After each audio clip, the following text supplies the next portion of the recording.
The morning sun cast long shadows across the Naval Academy's pristine courtyard as Sarah Martinez adjusted her cover and straightened her uniform one final time.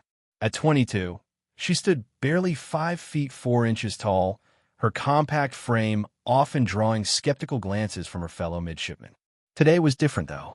Today marked the beginning of her final semester, and she could feel the weight of 4 years of struggle settling on her shoulders like an invisible burden.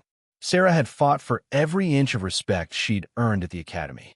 Coming from a working-class family in East Los Angeles, she clawed her way through high school with perfect grades and stellar test scores, all while helping her mother clean office buildings at night to make ends meet.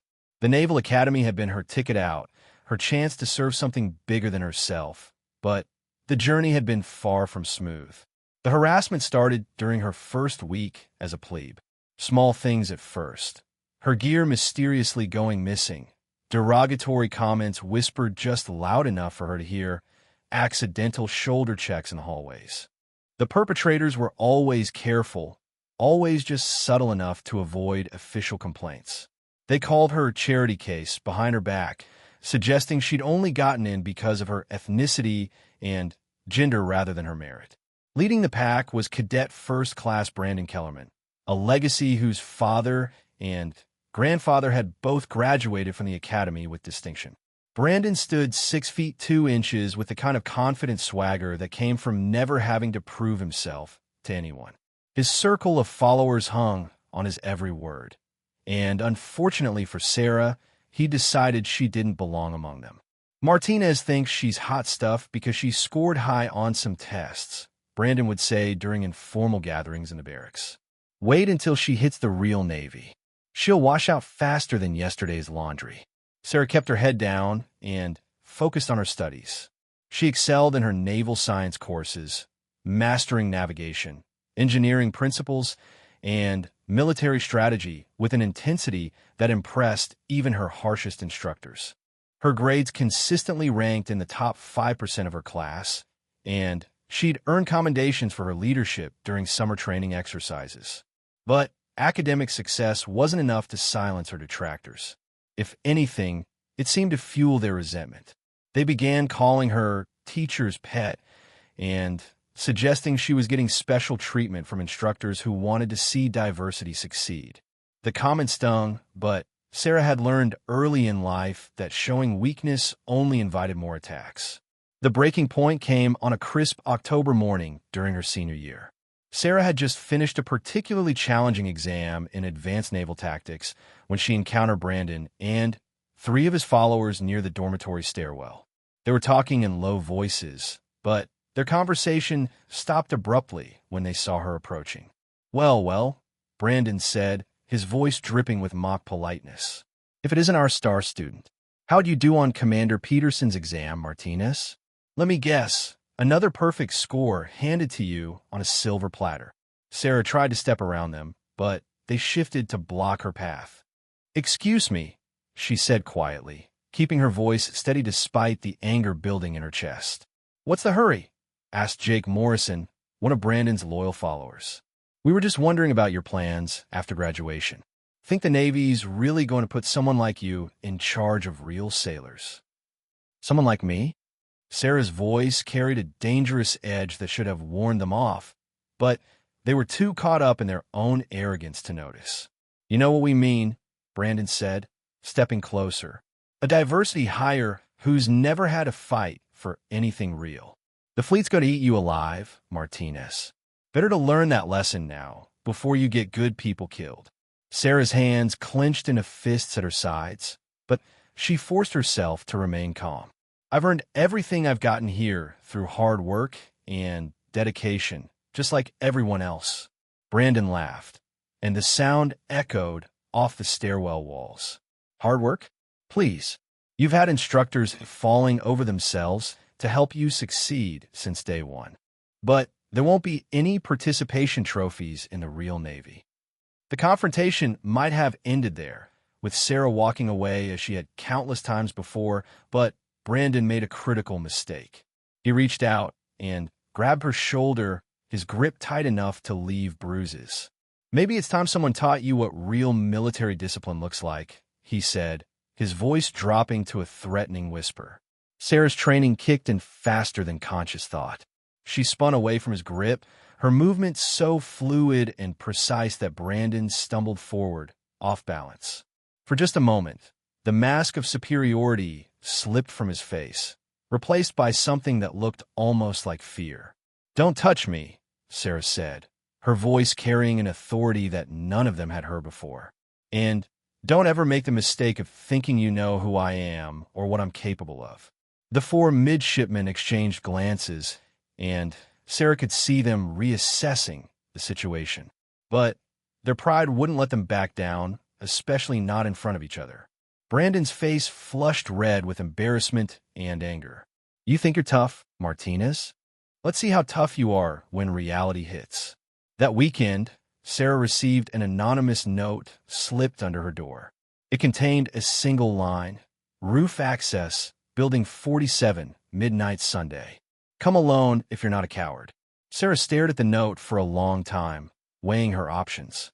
She could report to the authorities, but without proof of who sent it, nothing would come of the complaint. She could ignore it and hope they'd eventually lose interest, but for years of experience told her they'd only escalate their harassment. Or she could go and face whatever they had planned, trusting in the training and preparation that had carried her this far. Building 47 housed one of the Academy's administrative offices, a 3-story brick structure with roof access typically used for maintenance. As Sarah approached the building at 11:50 p.m., she could see lights on the roof level. Her heart rate stayed steady, her breathing controlled. Whatever they had planned, she was ready for it. The roof access door stood slightly ajar, yellow light spilling out into the darkness. Sarah could hear voices coming from above, Brandon's distinctive laugh mixing with at least 2 others. She climbed the stairs slowly, each step deliberate and measured. The roof opened up into a flat expanse, surrounded by a low safety wall. Brandon, Jake, and 2 other midshipmen stood near the far edge, their faces lit by the glow from their phones. When they saw Sarah emerge from the stairwell, their conversation stopped. "Wasn't sure you'd show," Brandon called out. "Thought maybe you'd finally learned your place." Sarah walked toward them, her posture relaxed but alert. "What do you want, Kellerman?" "What we want is for you to understand something," he said, moving closer.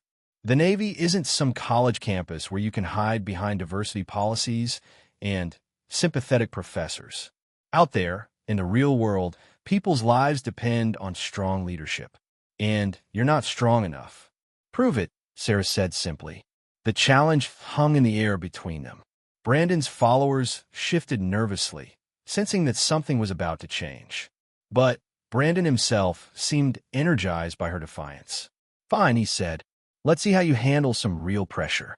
What happened next would be talked about in whispered conversations throughout the Academy for years to come.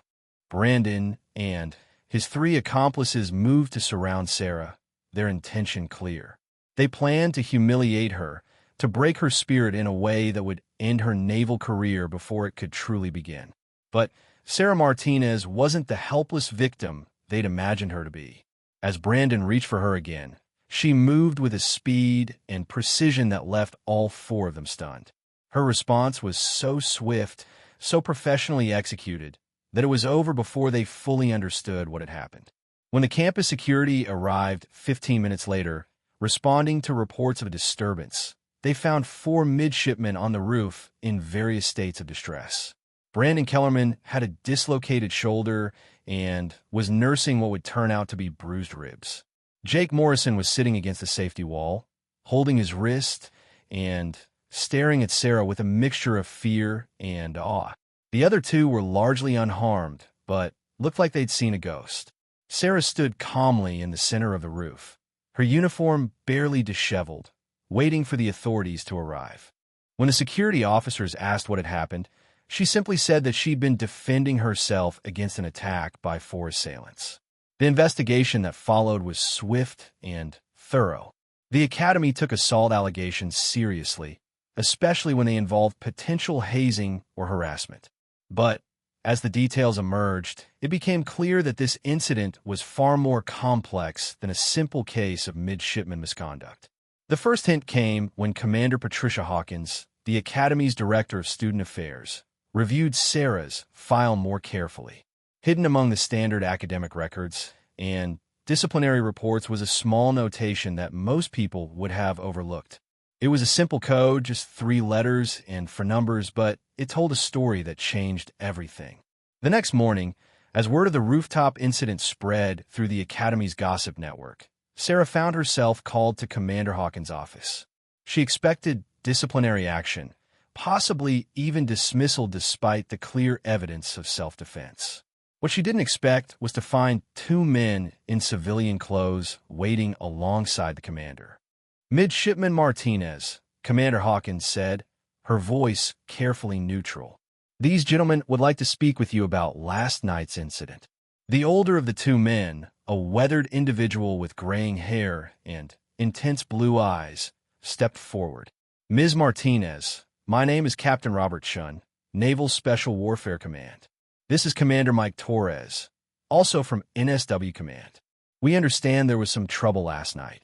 Sarah's mind raced as she tried to process what was happening. Naval Special Warfare Command only dealt with one group of people, the Navy SEALs. But that was impossible. The SEALs didn't recruit from the Naval Academy, and they certainly didn't send representatives to investigate routine disciplinary matters.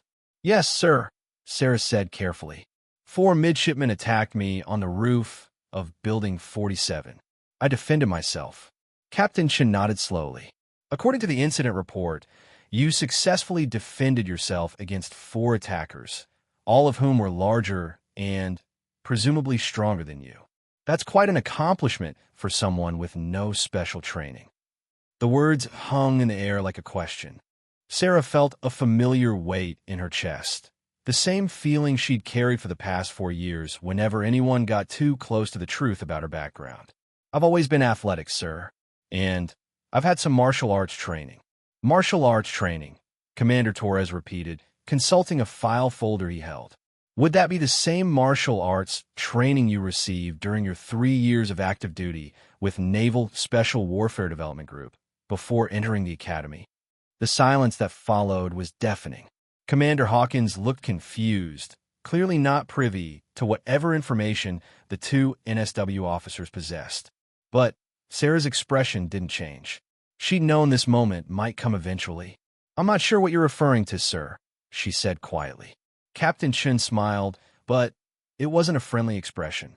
"Petty Officer First Class Sarah Martinez, service number 1247-8835-943. 3 years active duty with DevGru, specialized in reconnaissance and direct action missions. 2 deployments to Afghanistan, 1 to Syria. Silver Star for actions under fire during Operation Timber Sycamore. Bronze Star with V device for valor during the rescue of a downed pilot outside Kandahar." Each word hit like a physical blow. Commander Hawkins' face went pale as she began to understand the magnitude of what was being revealed. Sarah had served with DevGru, the most elite unit within the already elite SEAL community. She was a decorated combat veteran who had seen more action than most Navy officers would experience in an entire career. "The question," Captain Chun continued, "is why a decorated Special Operations veteran felt the need to hide her service record when entering the Naval Academy. And more importantly, why she allowed herself to be harassed for 4 years by a bunch of spoiled kids who wouldn't last 5 minutes in the real military." Sarah finally spoke, her voice steady despite the storm of emotions raging inside her. "Because I wanted to prove that I could succeed on merit alone, without relying on my previous service. I wanted to earn my commission the same way as everyone else." "Noble sentiment," Commander Torres said. "But keeping your combat record classified while attending the Academy required approval from the highest levels of Naval Special Warfare Command. That kind of cover story doesn't get authorized for someone who's simply looking for a career change." The implication was clear. Sarah's presence at the Academy wasn't random or personal.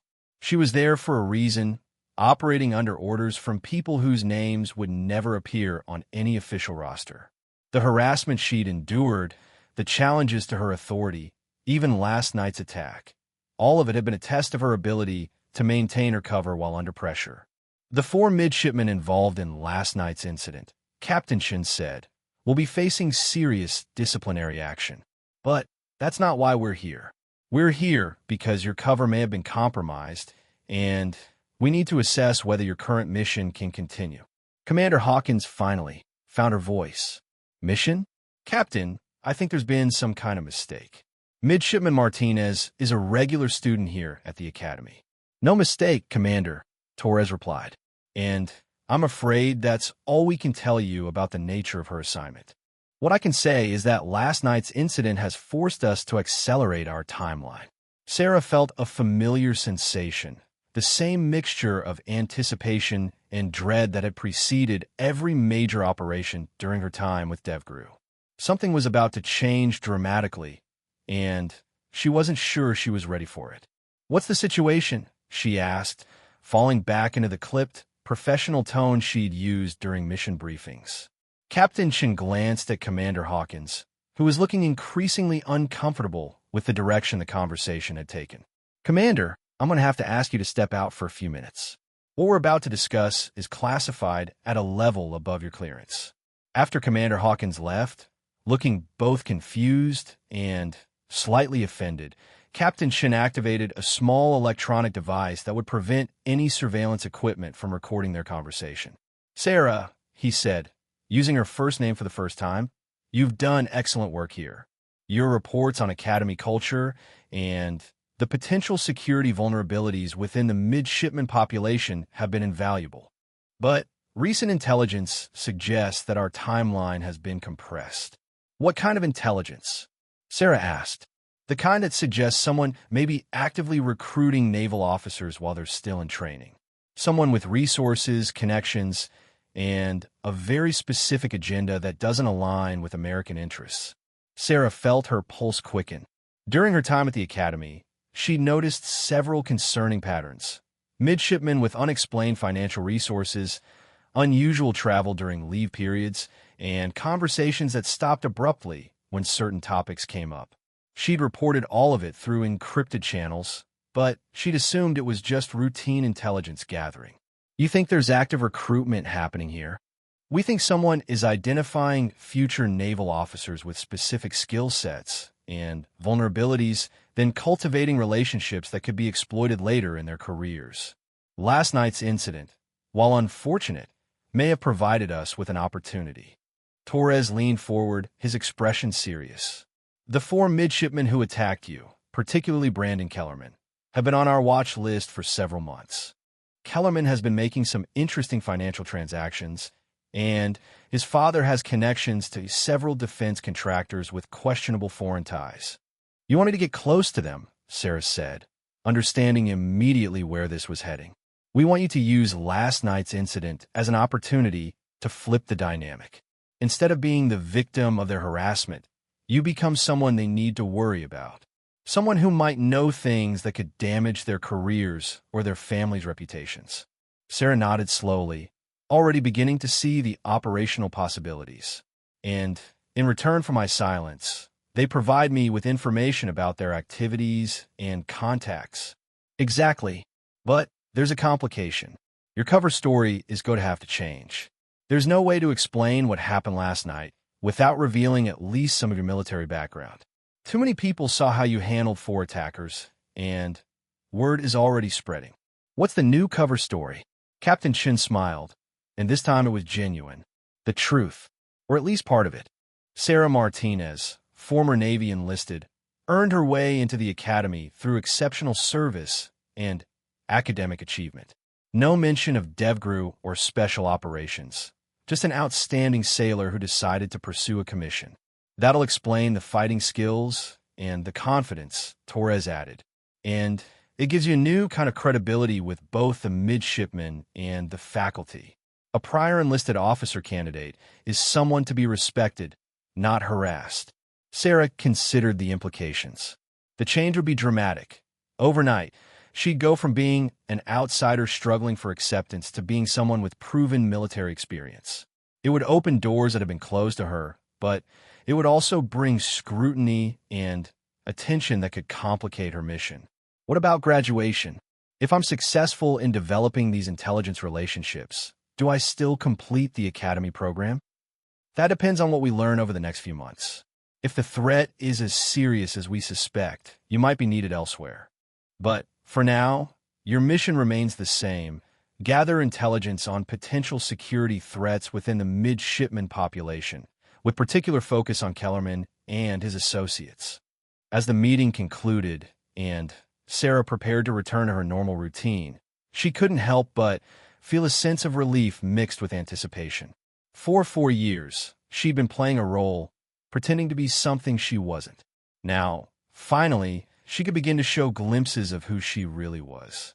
The rooftop incident had changed everything, but perhaps not in the way Brandon Kellerman and his followers had intended.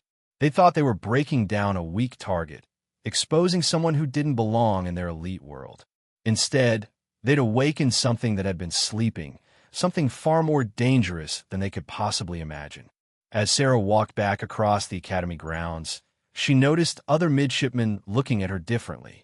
Word of the previous night's events had spread through the dormitories like wildfire, and suddenly, she wasn't just the quiet scholarship student anymore. She was someone who had taken on 4 attackers and emerged victorious.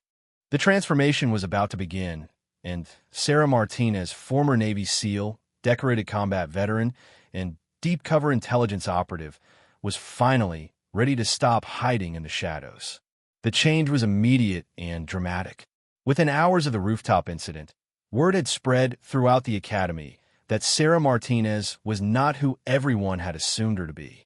The official story, carefully crafted by Naval Special Warfare Command, painted her as a former enlisted sailor who had earned her way into the academy through exceptional service and academic achievement. While it wasn't the complete truth, it was enough to fundamentally alter how everyone perceived her. Sarah found herself walking through the corridors with a new sense of confidence. Her posture remained the same, straight-backed and alert, but now she carried herself with the quiet authority of someone who had nothing to prove. Other midshipmen moved out of her way with a respect that bordered on wariness, and instructors who had previously dismissed her as just another diversity candidate began looking at her with renewed interest. The most dramatic change was in how Brandon Kellerman and his circle treated her. The arrogant swagger they displayed for years had been replaced by a nervous tension that was almost palpable. Brandon himself seemed to shrink whenever he saw her coming, his injured shoulder serving as a constant reminder of how badly he'd misjudged the situation. Sarah's new mission parameters required her to leverage this shift in dynamics, but she had to be careful not to appear vindictive or threatening. The goal was to present herself as someone who possessed information that could be damaging, but was willing to keep quiet in exchange for cooperation. It was a delicate balance between intimidation and diplomacy. Her first opportunity came 3 days after the incident, during a break between morning classes. Sarah deliberately positioned herself near the midshipman mess hall where she knew Brandon and his followers typically gathered. She waited patiently, reviewing notes from her naval history course, until she saw him approaching with Jake Morrison and 2 others. Brandon's face went pale when he spotted her, but Sarah simply looked up from her notes and nodded politely. "Kellerman, how's the shoulder healing?" The question was delivered in a tone that was perfectly professional, almost concerned, but everyone understood the subtext. Brandon's injury was a visible reminder of what happened when someone underestimated Sarah Martinez. It's fine," Brandon stammered, unconsciously favoring his left arm. "The doctors say it should be back to normal in a few weeks." "Good to hear," Sarah replied. "I'd hate for a misunderstanding to have any lasting impact on your naval career. Speaking of which, how are your plans coming along for after graduation? I remember you mentioning something about following in your father's footsteps." The seemingly innocent question hit its target perfectly. Brandon's father was a retired admiral who now worked as a consultant for several defense contractors, including some with questionable foreign connections. Sarah's careful mention of following in your father's footsteps carried the implicit suggestion that she knew more about those connections than she was letting on. "I'm still exploring my options," Brandon said carefully, his voice lacking its usual confidence.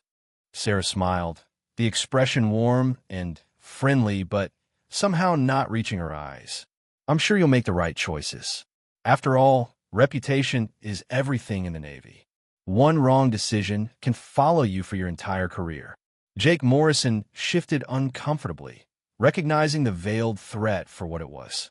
The others in Brandon's group exchanged nervous glances, clearly unsure how to handle this new version of the woman they'd been harassing for years.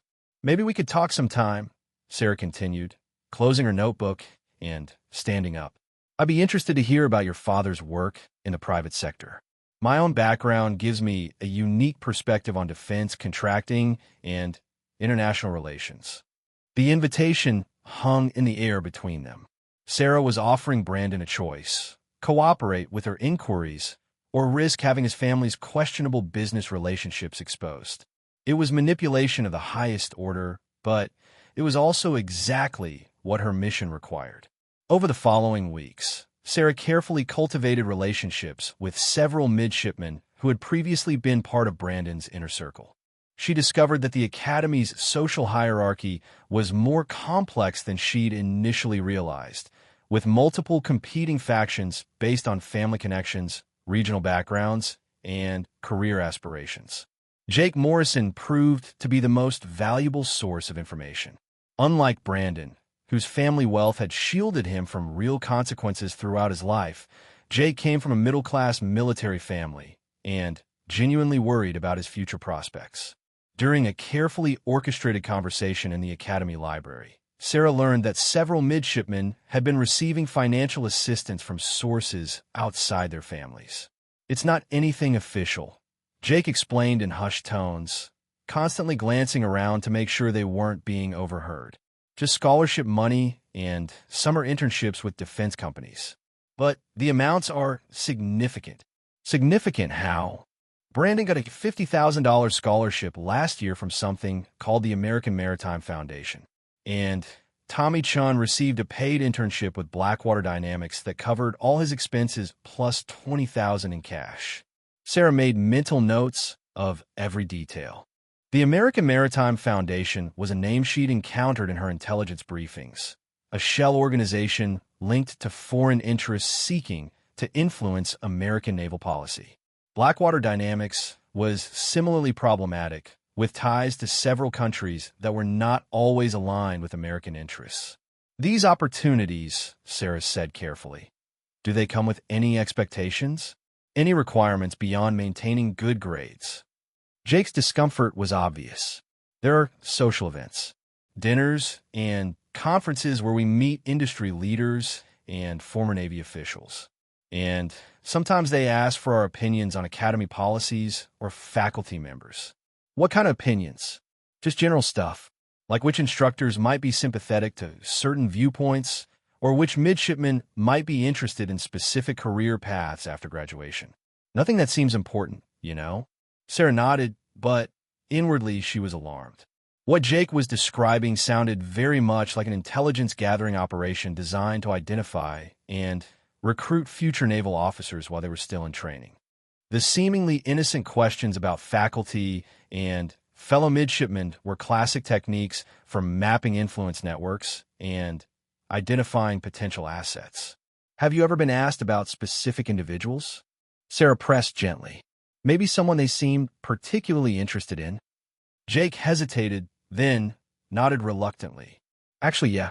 They asked about you several times over the past year. Wanted to know about your background, your academic performance, your political views. I always told them I didn't know much because you kept to yourself." Sarah felt a chill run down her spine. Her cover had been more precarious than she'd realized. Someone had been specifically interested in her activities, which meant they might have suspected she wasn't what she appeared to be. "What kind of questions did they ask about me specifically?" "Weird stuff, mostly. Like whether you had any military connections, if you'd ever traveled overseas, if you seem to have more money than a scholarship student should have. And they definitely wanted to know about your academic interests, especially anything related to intelligence or special operations. The implications were staggering. Either Sarah's cover had been compromised from the beginning, or someone had noticed patterns in her behavior that had raised suspicions. Either way, her mission had become significantly more dangerous. That evening, Sarah activated her emergency communication protocol and requested an urgent meeting with her handlers. Captain Chun and Commander Torres met her at a safe house off campus, their expressions grim as she reported what she'd learned. The scope of this operation is larger than we initially suspected, Chun said after hearing her full report. If they're actively recruiting midshipmen across multiple year groups and tracking specific individuals like you, we're dealing with a sophisticated intelligence network. The question, Torres added, is whether they've identified you as a threat or as a potential asset. If they think you're still just a prior enlisted sailor with a clean record, they might try to recruit you themselves. Sarah considered the possibility. It would be a dangerous game, but infiltrating the recruitment network could provide invaluable intelligence about their methods and objectives. I think I should let them approach me, she said finally. Based on what Jake told me, they're interested in midshipmen with military connections and strong academic records. My new cover story makes me an ideal candidate. Too risky, Chun replied immediately. If they've already been tracking you, they might have information that contradicts your cover story. But it's also our best chance to identify the full scope of their operations. If I can get inside their network, I can determine who else they've recruited and what kind of intelligence they're after. Torres leaned back in his chair, weighing the options. There's another consideration. If they have been tracking Sarah specifically, her continued presence at the academy might be endangering other legitimate students. Maybe it's time to extract her and approach this from a different angle. Sarah felt a surge of frustration. After 4 years of careful work, she was finally making real progress.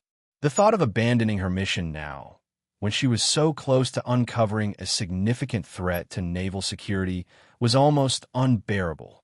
"Give me 2 more weeks," she said. "Let me see if they make contact, and if they do, let me play it out long enough to gather actionable intelligence. If it gets too dangerous, I'll abort and extract." After a long discussion, Chun and Torres agreed to the extended timeline, but with strict conditions.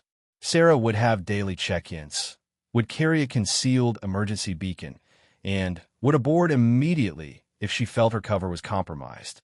The next phase of the operation began the following Monday, when Sarah received an unexpected invitation to lunch from Dr. Rebecca Walsh, one of the Academy's civilian instructors in international relations. Dr. Walsh was a former State Department official who taught courses on diplomacy and foreign policy, and Sarah had always found her lectures engaging and well-informed. "I hope you don't mind the informal invitation," Dr. Walsh said as they sat down at a quiet corner table in the faculty dining room. "I've been following your academic progress, and I'm quite impressed with your insights on contemporary naval strategy." Sarah remained polite, but cautious. "Thank you, Dr. Walsh. I've really enjoyed your courses on international relations. Please call me Rebecca. And I have to say, your background brings such a unique perspective to our discussions. It's not often we have someone with actual fleet experience in these classes." The conversation continued pleasantly for several minutes, covering Sarah's academic interests and career goals. But gradually, Dr. Walsh began steering the discussion in directions that raised Sarah's suspicions. "Have you given any thought to what you'd like to do after your initial service obligation?" Rebecca asked. "Someone with your combination of practical experience and academic achievement would be very attractive to think tanks and policy organizations." "I'm planning to focus on my naval career for now," Sarah replied carefully. Of course. But it's never too early to start building networks. There are several organizations that offer summer fellowships and internship opportunities for outstanding midshipmen. The compensation is quite generous, and the connections you'd make could be invaluable later in your career. Sarah felt her pulse quicken. This sounded very much like the same recruitment approach Jake had described. "What kind of organizations?" she asked, trying to sound interested but not overeager. Rebecca smiled warmly. "Well, there's the American Maritime Foundation, for one. They're very interested in supporting promising naval officers who understand the complexities of modern maritime security. And there are several defense consulting firms that value perspectives from people with real operational experience. That sounds intriguing. How would someone go about applying for these opportunities? Actually, Rebecca said, lowering her voice slightly, I might be able to arrange an introduction. I have some connections with these organizations through my previous work at State. Would you be interested in meeting some of their representatives? Sarah nodded, maintaining her facade of eager interest while internally celebrating the breakthrough. After weeks of careful maneuvering, the recruitment network was finally making contact. I'd be very interested, she said. When could such a meeting be arranged? How about this weekend? There's a small gathering at a private venue in Annapolis. Nothing formal, just an opportunity for bright young people to meet some influential figures in the defense and policy communities. I could arrange for you to attend as my guest. As Sarah agreed to the meeting and exchanged contact information with Dr. Walsh, she felt the familiar mixture of excitement and apprehension that preceded a high-stakes operation. She was about to enter the heart of a sophisticated intelligence network, armed with nothing but her wits and her training. The game was about to begin in earnest, and Sarah Martinez, former SEAL, decorated veteran, and deep cover operative, was ready to play for the highest stakes of her career. The weekend meeting would either provide the breakthrough her mission needed, or would expose her as a threat and put her life in immediate danger. Either way, there would be no turning back. The private estate where the gathering took place sat on 20 acres of manicured grounds overlooking the Chesapeake Bay. As Sarah approached the main house in DR Walsh's car, she observed the level of security that surrounded the property, discreet but professional, with guards positioned at key points and surveillance equipment that spoke to serious money and connections. Impressive location, Sarah commented, studying the layout with the tactical eye of someone trained to assess threats and escape routes. The Hamptons own this place, Rebecca explained, referring to a family name Sarah recognized from her intelligence briefings. The Hamptons were old money with extensive business interests in defense, contracting, and international shipping. They're gracious enough to host these informal gatherings several times a year. The interior of the house was elegant but understated, filled with naval memorabilia and maritime artwork that suggested deep connections to the sea services. About 30 people were already present, a mix of current and former military officers, civilian academics, and what appeared to be business executives. The atmosphere was relaxed and social, but Sarah's trained eye noticed the careful way conversations were managed and how certain groups seemed to form and dissolve in patterns that suggested coordination. Rebecca led her through the crowd, making introductions with practiced ease. Sarah was presented as a remarkable young woman from the Naval Academy with actual fleet experience, a description that invariably sparked interested conversations about her background and future plans. "So you served before attending the academy?" asked a distinguished older man introduced as Colonel Richard Blackwood, retired Marine Corps and current Vice President of Global Maritime Solutions. "That's unusual. Most officers go straight from the academy to active duty." "I wanted to understand the Navy from the ground up," Sarah replied, sticking to the cover story that had been carefully prepared. "I felt that enlisted experience would make me a better leader as an officer." "Admirable perspective. And what's your specialty area? What kind of ships did you serve on?" Sarah had anticipated this line of questioning and had a prepared response that was truthful but vague. "I served on smaller vessels doing maritime security operations, mostly in the Middle East and Mediterranean." This was technically accurate. DevGru operated from various naval platforms during special operations missions, but it avoided mentioning the specific nature of those operations. Colonel Blackwood nodded approvingly. "Valuable experience. The Navy needs more officers who understand the complexities of modern maritime threats. Tell me, what's your assessment of current naval strategy in the region?" For the next 20 minutes, Sarah found herself engaged in an increasingly detailed discussion about naval operations, international maritime law, and the geopolitical challenges facing American forces overseas. She was careful to demonstrate knowledge and insight while avoiding anything that might reveal classified information or specialized training. As the evening progressed, she was introduced to several other individuals who seemed particularly interested in her background and opinions. There was Dr. Michael Chun, a former Navy intelligence officer now working for a think tank focused on Asia-Pacific security issues. Jennifer Martinez, a defense contractor specializing in communication systems for Special Operations Forces. And, most intriguingly, Commander David Sterling, who was supposedly retired from active duty, but carried himself with the bearing of someone still very much engaged in military affairs. "Your background is fascinating," Commander Sterling said during a private conversation on the house's back terrace. "Tell me, during your enlisted service, did you ever work with any special operations units?" The question was posed casually, but Sarah recognized it as a probe. Someone was trying to determine exactly what she might know about classified operations and capabilities. "I had some interaction with various specialized units," she said carefully, "but nothing I can discuss in detail, obviously." Sterling smiled knowingly. "Of course, operational security is always paramount, but I imagine that kind of exposure gave you insights into capabilities and limitations that most naval officers never see." "It certainly provided a different perspective on how the Navy operates," Sarah agreed. "Speaking of perspectives," Sterling continued, "have you given any thought to how you might apply that experience after your commission?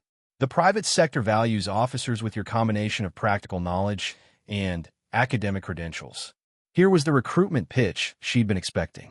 Sarah leaned forward slightly, projecting interest and ambition.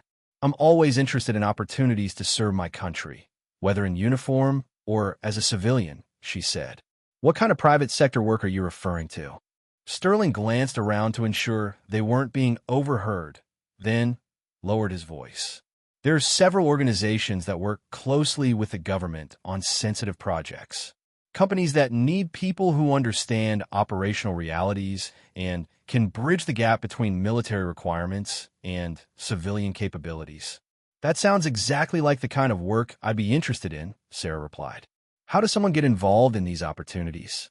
"Well, it often starts with building relationships while you're still in training, demonstrating your capabilities and judgment to people who might be in a position to offer opportunities later. For someone with your background, there could be some very attractive possibilities." Over the next hour, Sterling gradually outlined what appeared to be a sophisticated recruitment and development program. Promising midshipmen and junior officers were identified early and provided with financial support, career guidance, and networking opportunities. In exchange, they were expected to maintain contact with their benefactors and provide insights into military policies, personnel, and capabilities as their careers progressed. "It's not espionage," Sterling was careful to emphasize. "It's simply sharing perspectives on military affairs with people who need to understand those issues for legitimate business purposes. Defense contractors need to know how military requirements are evolving. Think tanks need insights from people with actual operational experience. It's a symbiotic relationship that benefits everyone involved." Sarah nodded enthusiastically while internally documenting every detail of the pitch. The operation was more sophisticated than even her handlers had suspected. This wasn't just about recruiting individual assets. It was about creating a network of influence within the military that could be leveraged for intelligence gathering, policy manipulation, and commercial advantage. "I'd be very interested in learning more," she said. "What will be the next steps?" Sterling smiled, clearly pleased with her response. "Why don't we arrange for you to meet some other people who are involved in this network? There's actually a small conference next month in Washington where several of our associates will be gathering. It would be an excellent opportunity for you to learn more about the possibilities." As the evening wound down and Rebecca prepared to drive her back to the academy, Sarah felt both elated and deeply concerned.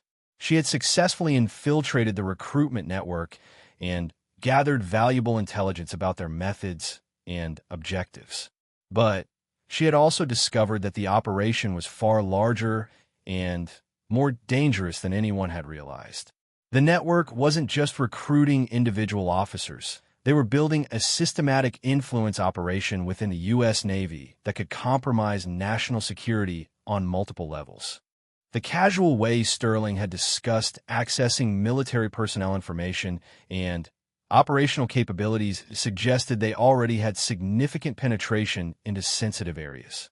Sarah's emergency meeting with Captain Chun and Commander Torres the next evening was held at a different safe house, reflecting the elevated security concerns raised by her intelligence gathering. The scope of this operation is extraordinary, Chun said after reviewing her detailed report.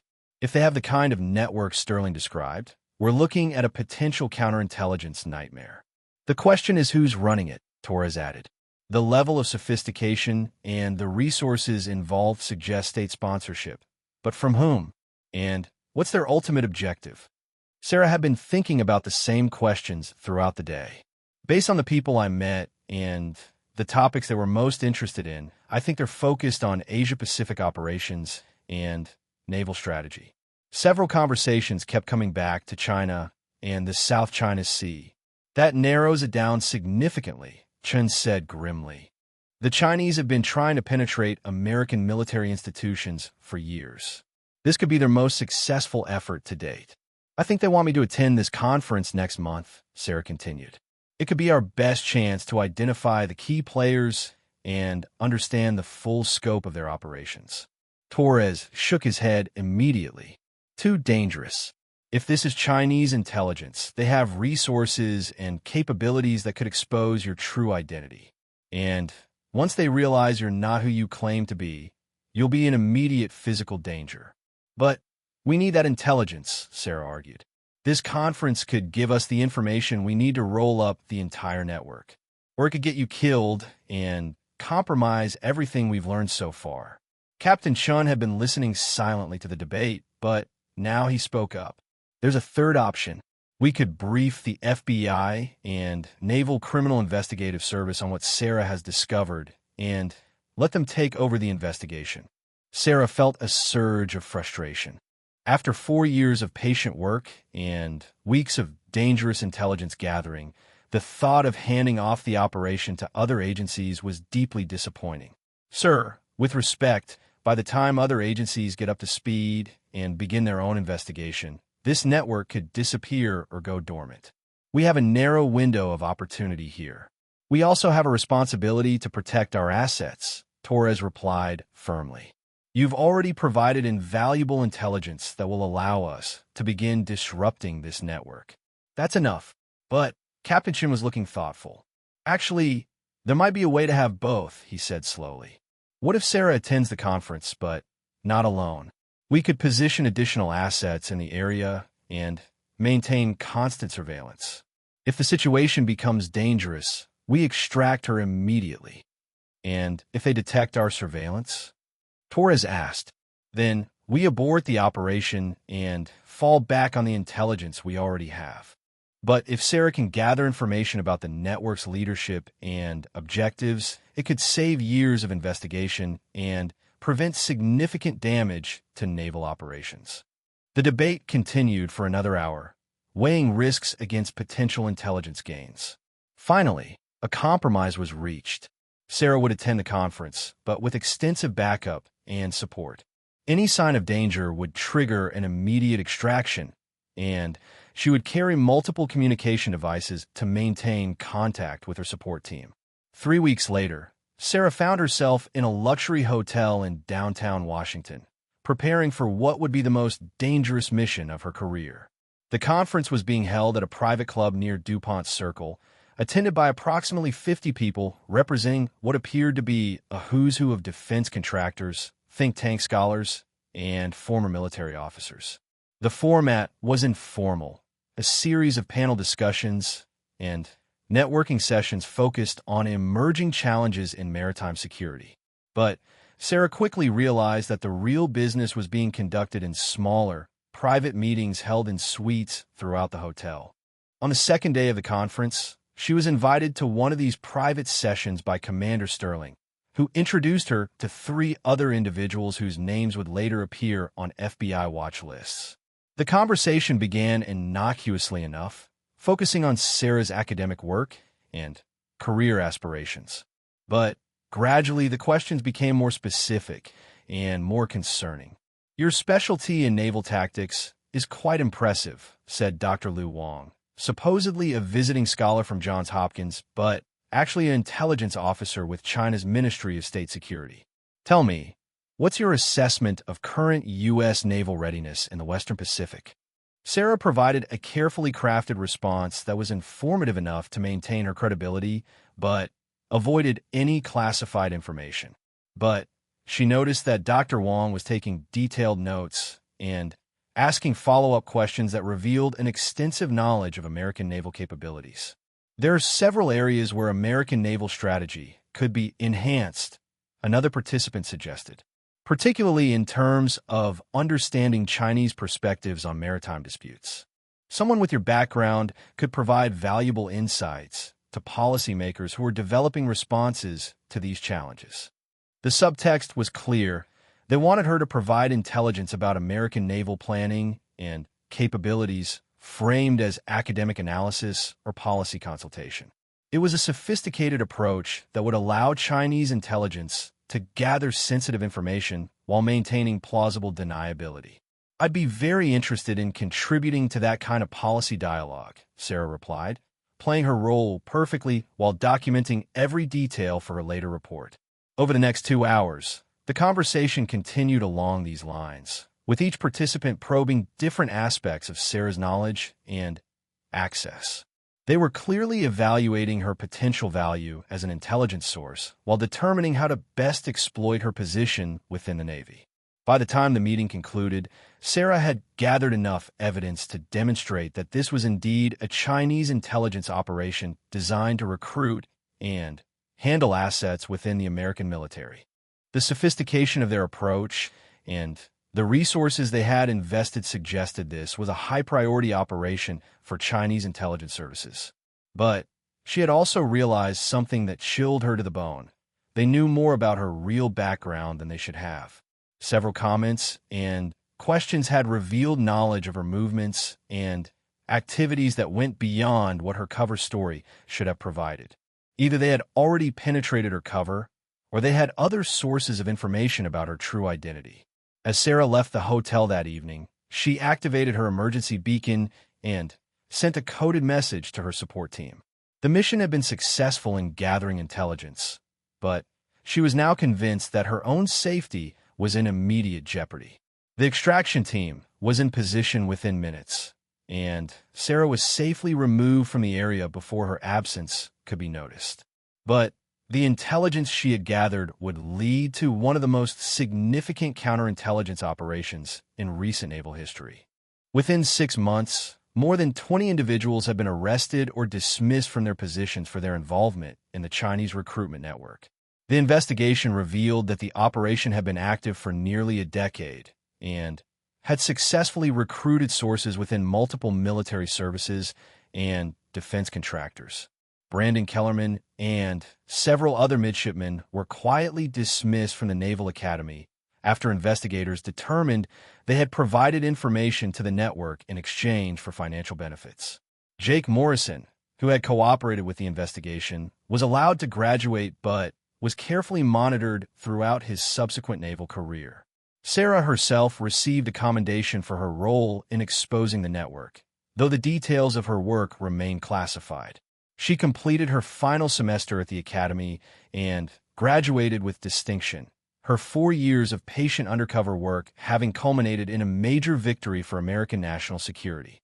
Years later, when she had achieved the rank of commander and was serving as a Pentagon liaison to Naval Special Warfare Command, Sarah would occasionally reflect on those days at the Academy. The harassment and challenges she had endured as part of her cover had been difficult, but they had also prepared her for the most important mission of her career.